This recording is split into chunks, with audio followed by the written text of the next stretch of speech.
Қадірлі Теофил, сіздің сеніміңіздің негіздері жайлы нақты ақиқатты білуіңіз үшін біздегі болған оқиғаларды рет-ретімен баяндайын.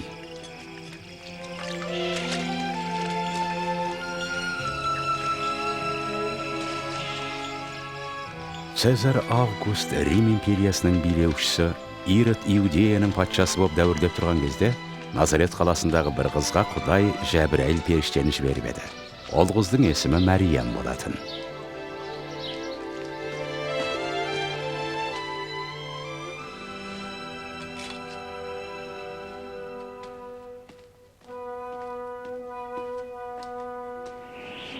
Қорықпа, Мәриям. Саған Құдай рақымын түсірді. Бойыңа бала бітіп, ол табасың. Оның атын Иса деп қоясың. Қайты бұлай болады? Ерге жақындаған жоқпын ғой. Сенің үстіңе киелі рух келіп, құдіретті Құдайдың күші саған көлеңкесін түсіреді. Сондықтан да сен табатын киелі бала Құдайдың ұлы деп аталады. Сөйтіп Мәриям Елизаветке бармақшы болып жолға шықты. Ол да өзінің егде тартқан жасына қарамастан аяғы ауыр. Елизабет, Мариям, сіңлім мен. Құдайдың мейірімі түскен жансың. Сенен туатын балаңа да мейірімі түскен. Өйткені сенің даусыңды естігенімде, құрсағымдағы балам қуанғаннан тыпырлап қоя берді. Жан дүнием Тәңірді ардақтап, рухым жалғыз құтқарушы Құдайыма қуанады. Бүгіннен бастап күллі ұрпақ мені Құдай жарылқаған деп атайды.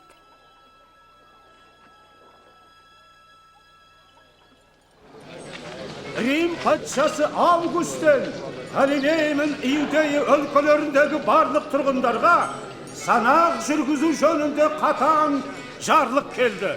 Әрбір адам өзінің түп атасының мекенінде тіркелуге тиісті.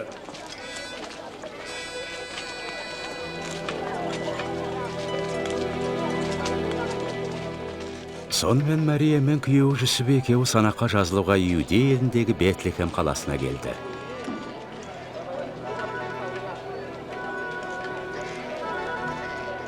Бірақ Бетлехемнен орын таба алмаған олар ақыр бір мал қораны паналады.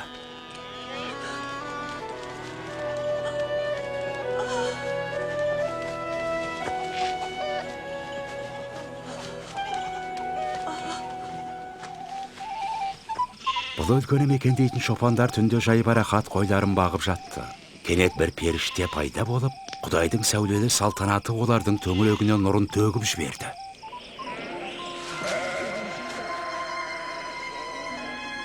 Осы түні Дәуіт патшаның қаласында сендердің құтқарушыларың дүниеге келді. Ол иеміз Мәсіх.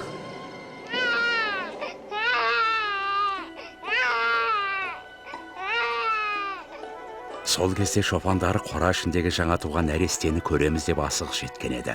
Осылай олар құтқарушының дүниеге келгені туралы ізгі хабарды алғашқы таратушылар болды.